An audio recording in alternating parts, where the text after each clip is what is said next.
ठीक आहे, मी सुरुवात करतो.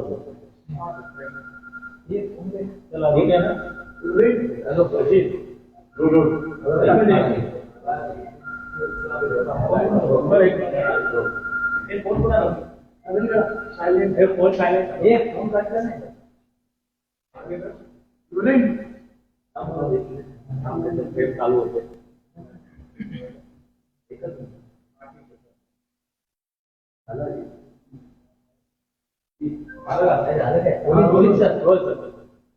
पिसाळलेल्या कुत्र्याची नसबंदी केल्यानंतर जो थैत्याट होतो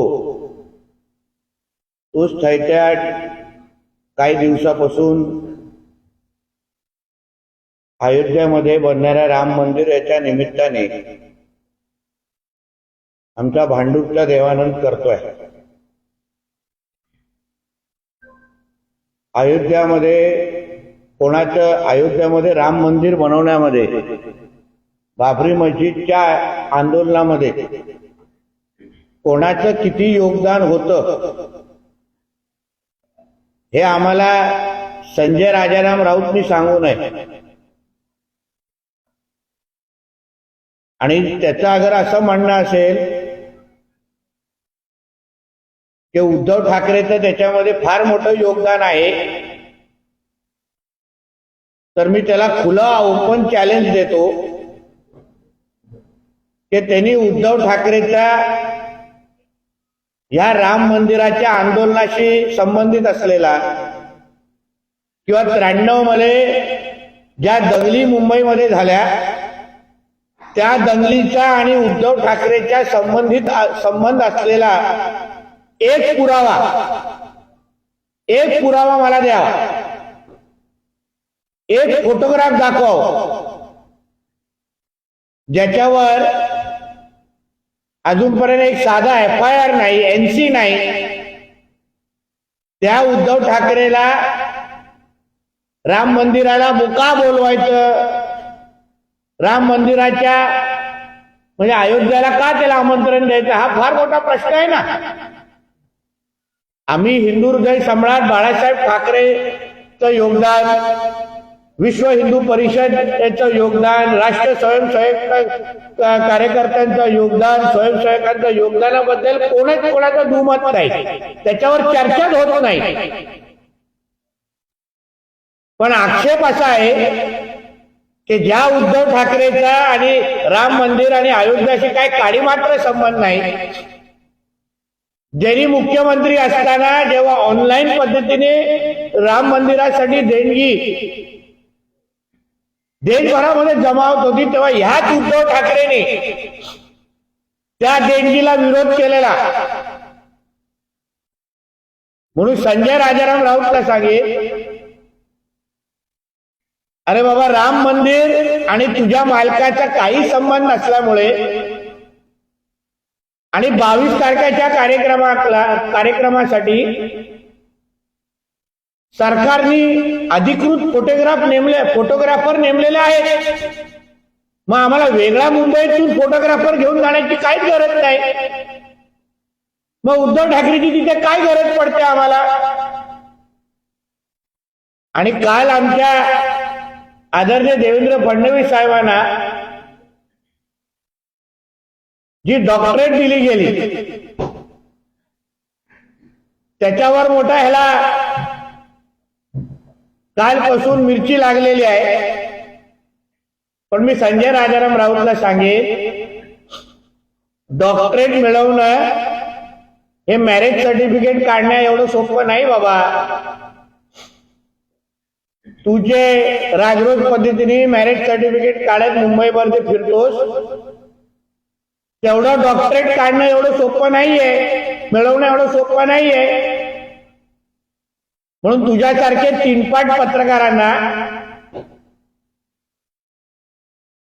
ह्याचं महत्व कधीच कळणार नाही. कारण का तुझा मालक जेव्हा मुख्यमंत्री होता तेव्हा पैसे देऊन बेस्ट सीएमचे पुरस्कार मिळवायचा, पैसे दिले जायचे एजन्सीला की अशा असा सर्वे झालाय सांगा, आणि अशा अशा पद्धतीने उद्धव ठाकरेला बेस्ट सीएम म्हणून तुम्ही पुरस्कार द्या. या एजन्सीचे नाव पण मी सांगू शकतो. रेनड्रॉप नावाची कुठली तरी एजन्सी होती, ती ह्या सगळ्या गोष्टी मॅनेज करायची, त्याला करोडोचे पैसे हे लोक द्यायचे. म्हणून तुम्हा लोकांना ही डॉक्टरेट पदवी आणि या मोठ्या मोठ्या गोष्टी कळणार नाही. राजसाहेब ठाकरेंना जे आमंत्रण मिळालेलं आहे व्हीव्हीआयपी मध्ये ते योग्यच आहे, कारण का त्यांचं योगदान आहे. अरे 93च्या दंगलीच्या वेळी हा उद्धव ठाकरे गोधडीत मुतायचा, त्याला मुंबईत डायपर घालून फिरण्याची वेळ आलेली आम्हा लोकांना माहिती आहे. बायका पोरांना घेऊन मातोश्रीच्या बाथरूम मध्ये लपायचा. त्याचा काय संबंध 93च्या दंगलीशी आणि राम मंदिराच्या आंदोलनाशी? आणि हा स्वतः संजय राजाराम राऊत स्वतः लोकप्रभामध्ये राम मंदिराच्या विरोधात लिहायचा, आणि राम मंदिर आणि 93च्या दंगलीच्या वेळी हा सामनामध्ये साधा कामगार होता. शिवसेनेची याची काही संबंध नाही. म्हणून किती तुझी फडफड झाली, तू कितीही फडफड करत बसलास, तर तुझ्या आणि तुझ्या मालकाच्या सारखे चपटा पायाच्या लोकांना आम्हाला एवढं शुभ दिवस तिथे आमंत्रण करायचं नाही. म्हणून मंदिर समितीचा अतिशय योग्य निर्णय असा झालाय, त्याचं मी स्वागत करतो. हिंदू समाजाचा आणि उद्धव ठाकरेचा काही संबंध नाही. मी ऐकलंय त्याच्यानंतर एप्रिलच्या मे महिन्यामध्ये त्या उर्वरित जागेवर जी काही मस्जिद उभी राहणार आहे त्याच्यासाठी तुला आमंत्रण व्हीव्हीआयपी मध्ये भेटेल ना, तिथे जा ना, तिकडे गाडी पुरवण्याला जा, तिथे आम्ही थोडी तुला थांबवतोय. पण इकडे तुझ्या हिंदू समाजाशी आणि तुझा काही संबंध नाही. तू मुख्यमंत्री असताना हिंदूंचे सण बंद केले, हिंदूंवर हल्ले झाले, जिहादांना मदतच करण्याची भूमिका तुझ्या महाविकास आघाडीच्या सरकारची होती. तू मुख्यमंत्री म्हणून तू जिहादांच्या जास्त आणि हिंदूंचा कमी होतात, म्हणून आज तुला हिंदू समाज मोजत नाही. कोण गिरीश महाजन म्हणणारा हा संजय राजाराम राऊत? अरे जेव्हा 14 ते 19 मध्ये मलाच आठवतं, सभागृहाच्या बाहेर एक शिवसेना भाजपची मीटिंग झालेली, तेव्हा तुझ्याच उद्धव ठाकरेंनी गिरीश महाजनजींचं कौतुक केलेलं. देवेंद्रजींना सांगितलं, आठवत असेल आपल्या लोकांना, देवेंद्रजींना सांगितलं होतं की हा गिरीश महाजन सारखे नेते माझ्या शिवसेनेत असले पाहिजे होते. आज तू कोण गिरीश महाजन म्हणतोस? तुझ्यासारखा नमक हराम हा कोणाला शोभणार, म्हणजे कोणालाच परवडणारा नाही. म्हणूनच तुझ्या घरात तुझी काय लायकी राहिली आहे ते आता वेगळं सांगायला नको. इतिहास आणि भाजपचा काही संबंध नाही. त्या काळात जे काही घडलं होतं त्या भाजपच्या अनेक नेत्यांनी म्हटलेलं आहे की शिवसैनिकांचं योगदान मोठं आहे, असं त्यांनी एक दावा. तिथे बाबरी तोडण्यासाठी हिंदू समाजाचे लोक एकवटले होते. मग ते संघाचे होते, विश्व हिंदू परिषदचे होते आणि विविध हिंदुत्ववादी संघटनांचे सगळे कार्यकर्ते कारसेवकाच्या निमित्ताने एकत्र झाले आणि ते काम केलेलं आहे. म्हणून ह्यांनी ज्याचा शिवसेनेच्या इतिहासाशी काही संबंध नाही, ज्याला शिवसेनेच्या जडणघडणमध्ये हा फुटेत नाही, त्यांनी आम्हा लोकांना इतिहासाची भाषा करू नये. तुझ्या शिवसेनेमध्ये वय काय? तुला शिवसेना आणि बाळासाहेब ठाकरे किती कळले हे पहिलं संजय राजाराम राऊतनी आमच्यावर खुली चर्चेसाठी यावं, मग त्याच्यानंतर इतिहासाची भाषा करावी. नवाब मलिक बाबत एक मुख्यमंत्र्यांनी पत्र दिलं होतं, तरी सुद्धा का नवाब मलिक त्याच्या अजित पवारांच्या मध्यवर्ती दिली होती. पुन्हा एकदा चर्चा झाली. बघा, असं आहे की आमच्या देवेंद्र फडणवीस साहेबांनी पत्र लिहून भारतीय जनता पक्षाची भूमिका अतिशय स्पष्ट करून टाकलेली आहे. आणि त्यांनी हेही त्या पत्रामध्ये लिहिलेलं आहे की या एका विषयासंदर्भात आम्ही तडजोड करणार नाही. म्हणून एकदा ती भूमिका स्पष्ट झाल्यानंतर त्या नवा मलिकचं काय करायचं आता अजितदादांनी बघून घ्यावं. पण सरकारमध्ये त्यांचा कुठलाही स्थान नसेल ही स्पष्ट भूमिका आमच्या देवेंद्र फडणवीस साहेबांनी मांडलेली आहे. यांना भेटण्यासाठी टीका केली संजय राऊतांनी. पंतप्रधानांचं एक पोस्टर आहे ते काल ट्विट झालं. असं आहे ना, आता पंतप्रधानांचा फोटो कोणी कसा छापावा हे काही स्वतः पंतप्रधान कोणाला सांगत नाही. आणि रामाचं स्थान हे पंतप्रधानांच्या मनात आणि हृदयात किती मोठं आहे हे त्यांनी जेव्हा त्यांना नतमस्तक होऊन जे साष्टांग नमस्कार केला होता ना तेव्हा देशाने आणि विश्वाने बघितलेला आहे. म्हणून हिंदुत्वाची सर्टिफिकेट आम्हाला ह्याच्यासारख्या लव जिहाद आणि धर्मांतर झालेल्या टोपीवाल्या दाढी कुरवड्यातल्या लोकांकडून आम्हाला गरज नाही. तरुणांना भेटण्यासाठी आता शरद पवार आहेत अमरावतीच्या दौऱ्यावर शरद पवार आहेत. असू शकतात ते आता त्याच्यावर मी कसं काय बोलणार. सर एक अजून एक उद्धव ठाकरेंवरती नेहमी आरोप करतात, त्यांच्यावर टीका करतात. कोण? नीलू मोर्यावरून उद्धव ठाकरे गटावर तुम्ही नेहमी टीका करत असतात. आता नीलू मोर्याला पंतप्रधान नरेंद्र मोदी यांनी डिनरला बोलवलं होतं. मग काय चूक आहे. ती क्रिसमसची पार्टी क्रिसमसचं ते गेट टुगेदर होतं. आमचे आदरणीय पंतप्रधान हे सगळ्या लोकांना तिथे क्रिसमसच्या निमित्ताने भेटत होते. त्याच्यामध्ये त्यालाही भेटलं. 7:30 नंतर एकट्यामध्ये भेटले ना त्याच्या घरी.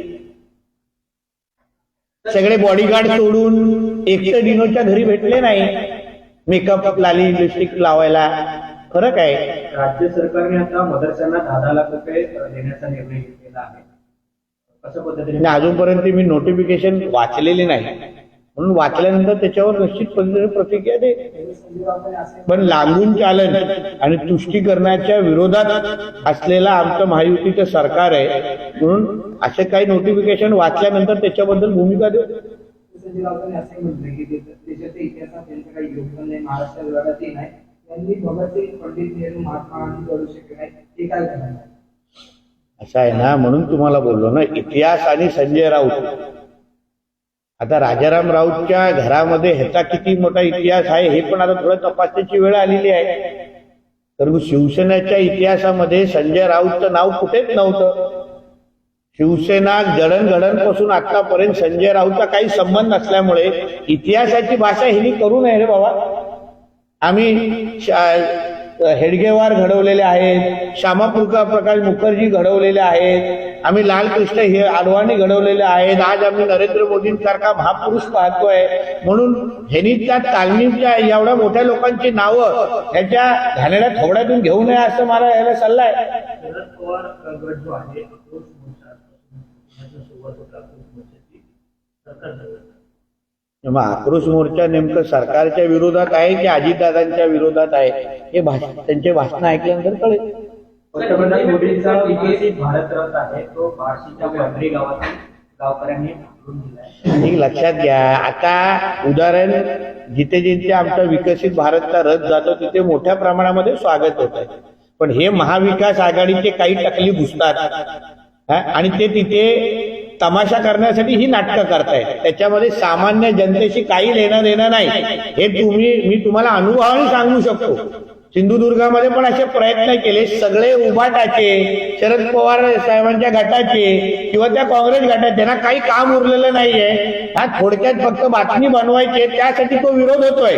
पण सामान्य जनता ही त्या विकसित भारत यात्रेला मोठ्या प्रमाणामध्ये प्रतिसाद देते आणि स्वागत करतायत. म्हणून जे जे विरोध करणारे आहेत त्यांचे जरा किशे तपासले ना हे सगळे महाविकास आघाडीचे कार्यकर्ते आहेत. ज्यांना द्वेष आहे तेव्हा लाभार्थी असतील सगळ्यांनी केंद्र सरकारचे लाभ घेतलेले आहेत पण विरोध विकसित भारत यात्रेला करा ही यांची घाणेरडी वृत्ती आहे. संजय राऊत म्हणतायत की ज्या पद्धतीने इंडिया आघाडीला कुठल्याही चेहऱ्याची गरज नाहीये. आमच्याकडे बरेच चेहरे म्हणजे सगळे नालायक आहे हे स्पष्ट होत आहेत. त्यांनी पंतप्रधान पदाचे 3 चेहरे दिलेले आहेत. एक राहुल गांधी जे म्हणतात उद्धव ठाकरेंचं त्यांनी नाव सांगितलं. असं सकाळी सकाळी नको माझ्यावर करा तुम्ही आता असं नका ना. आता ज्याचे साला पोलीस पाटील बनण्याची लायकी नाही तो देशाचा पंतप्रधान म्हणायला जात असेल आणि राहुल गांधीला हे माहित नाही की तू भारतात आहे की तू इटलीमध्ये आहे. अशा लोकांना बोलून आमच्या एवढ्या मोठ्या भारत देशाला जो महासत्ता बनण्याच्या मार्गावर आहे मोदीजींच्या नेतृत्वाखाली, अशा तीनपट लोकांची नावं तुम्ही घेऊ नका हो पंतप्रधानांसाठी. ठाकरेगड लोकसभा आढावाच्या बैठका घेत आहे. मात्र त्यांच्यात उमेदवारीच्या याच्यावर नेत्यांमध्ये तुतुमैमे सुरू आहे. रस्सीखेच सुरू आहे. उदाहरणार्थ संभाजीनगरची जागा आहे. दानवे आणि फेरेंमध्ये कुठेतरी आता रस्सीखेच सुरू आहे. कशा पद्धतीने पाहताय? आढावा बैठक घेत आहे मात्र उमेदवारीवरून अहो, ठाकरे गट हा एक मित्रमंडळ किंवा महिला बचत गट सारखा विषय आहे. त्याला एवढं तुम्ही ना महत्व देऊ नका. लोकसभा निवडणुकीसाठी त्यांच्याकडे उमेदवार पण भेटणार नाहीत. एवढी भांडणं होणार की त्यांचा एकही खासदार निवडून येणार नाही. ही फक्त नौटंकी आहे. एवढीच बैठका अगर मुख्यमंत्री असताना अगर कार्यकर्त्यांबरोबर आणि आपल्या लोकप्रतिनिधींबरोबर घेतले असते ना, तर आज इथे दर दर फिरायची वेळ आली नसती उद्धव ठाकरेला. म्हणून या बैठकांचा आणि लोकसभेचा काय अर्थ नाही. बोलू शेवटचा प्रश्न. ठेकेदाराला कुठेतरी हात भरलेले पाडले म्हणजे कामं होत नाहीत म्हणून हात बोलायला लागले. नाही, असा असेल की त्यांचा व्हिडिओ हे आदित्य ठाकरेच्या गटाने कदाचित काढला असेल मुद्दा म्हणून. कारण माझ्याकडे माहिती अशी आहे की आदित्य ठाकरे वरळीमधून ना शिवडीमधून लढवणार आहे. म्हणून अजय चौधरीची विकेट काढण्यामागे आदित्य ठाकरे गटाचा हात असू शकतो असं माझं मत आहे. नहीं, आज का प्रेस का मुद्दा इतना ही है कि राम मंदिर के नाम पे ये सुबह सुबह जो भौंकने का काम हमारा भांडुप का देवानंद जो करता है वहां से, उसका कुछ अभी अर्थ नहीं है. क्यों? उसका कारण ऐसा है कि राम मंदिर का आंदोलन हो, 93 के राइट्स हो, उसका और उद्धव ठाकरे का और ये संजय राउत का एक कुछ भी संबंध हो तो उसका एक तो प्रूफ उसने देना चाहिए. जिस उद्धव ठाकरे ने कभी राम मंदिर के आंदोलन में हिस्सा लिया नहीं, एक सादी एफआईआर वो उद्धव ठाकरे के नाम पे नहीं है. और ये संजय राजाराम राउत और शिवसेना के इतिहास में संजय राउत का कुछ भाग ही नहीं है, क्योंकि नाम भी नहीं है उसका. उसने जब भी भारतीय जनता पार्टी के ऊपर वो टीका ये लोग करते हैं कि भारतीय जनता पार्टी का क्या रोल, सभी हिंदुओं ने साथ में मिलके, हिंदुत्व विचार के सारे लोग साथ में आ गए और उन्होंने बाबरी मस्जिद के जगह पे बाबरी मस्जिद का डेमोलिशन हुआ उधर, और आज 22 तारीख को उधर राम मंदिर का निर्माण होने वाला है. तो उसमें जितना हिंदुत्ववादी विचार के लोगों का हाथ है, उतना ये संजय राउत और उद्धव ठाकरे से ऐसे जिहादियों का कुछ हाथ हो ही नहीं सकता. नीतीश, लगातार राम मंदिर की बात हो रही है. कांग्रेस के मुख्य नेता है सैम पित्रोदा, उन्होंने ये कहा है कि धर्म एक व्यक्तिगत विषय है, इसका राष्ट्रीयकरण नहीं होना चाहिए और पूरे देश में राम मंदिर, राम जन्मभूमि की बात को देखकर उन्हें परेशानी हुई. देखिए, ऐसा है, जो देश एक हिंदू राष्ट्र है, जहाँ 90% लोग हिंदू रहते हैं, तो यहाँ राम मंदिर का निर्माण ये राष्ट्रीय विषय ही है. जिनका हमारे देश से कुछ संबंध नहीं है वो इसी तरीके से हमारे देश के बारे में बात करेंगे. जब भी हिंदुओं की बात होती है तभी हमेशा कांग्रेस को तकलीफ ही होती है. फिर वो जवाहरलाल नेहरू हो, राजीव गांधी हो, या अभी सोनिया गांधी हो, या ये राहुल गांधी हो, ये हिंदुओं का द्वेष करने वाले लोग हैं. इसलिए जब हिंदुओं के लिए जब खुशी का दिन आएगा तो इन लोगों को परेशानी ही होगी. सामना एडिटोरियल की भी बात की जाएगी, क्योंकि उसमें भी राम मंदिर को लेकर ही सवाल उठा है कि भाजपा ने अयोध्या के राम मंदिर से राजनीति विकसित की है और जिस तरीके से राम मंदिर के अंदर वीवीआईपी को सिर्फ बुलाया जा रहा है, ये बताता है कि ऐसा करने वाले रावण और विभीषण के मनुष्य. देखिए, ऐसा है, जिनका वो राम मंदिर के निर्माण पे अधिकार है वही उनके ऊपर बोलना चाहिए. बाला साहब ठाकरे जी का बहुत बड़ा योगदान था, ये हर एक पीढ़ी मानती है. मगर जिस उद्धव ठाकरे के ऊपर आज एक एफआईआर नहीं है, जिन्होंने वो राम मंदिर निर्माण हो या 93 बॉम्ब ब्लास्ट के बाद के दंगे हो, उसमें किधर भी ये उद्धव ठाकरे का हाथ नहीं है.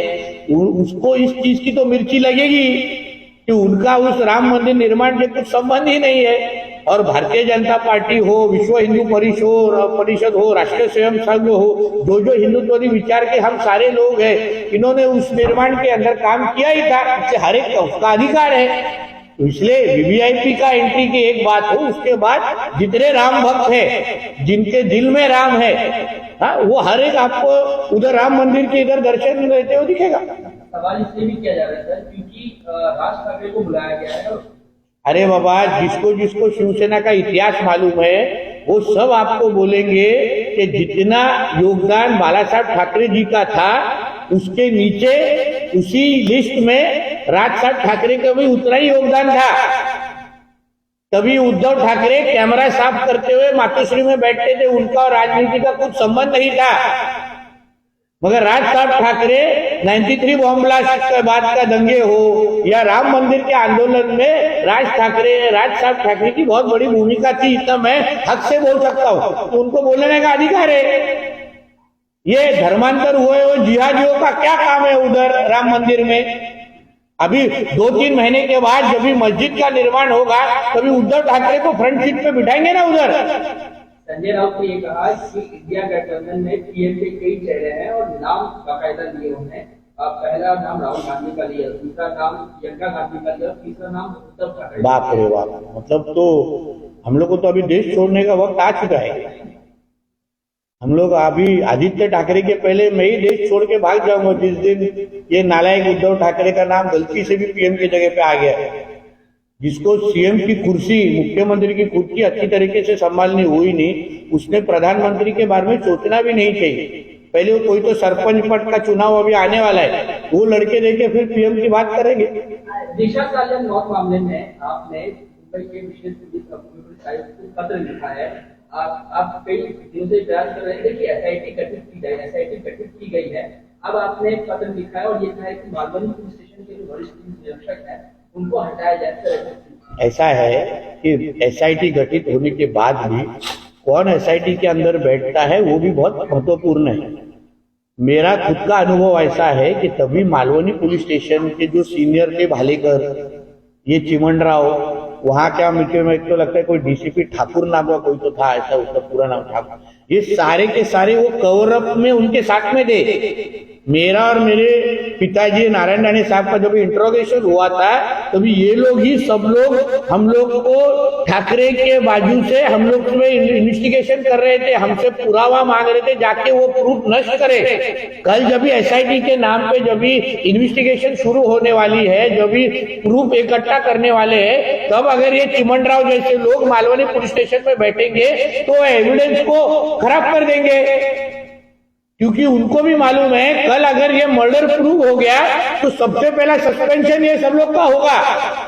फिर वो चिमनराव हो, भालेकर हो, ये सारे के सारे सस्पेंड होने वाले। इसे खुद को बचाने के लिए ये लोग इन्वेस्टिगेशन खराब कर सकते हैं, प्रूफ को खराब कर सकते हैं। इसलिए मैंने मांग की है कि ये लोग सबको पहले हटाइए। हम जैसे लोग जब भी प्रूफ देने जाएंगे तब सामने कल्प्रिटी अगर बैठे रहेंगे तो हम लोग कैसे प्रूफ देंगे उनको?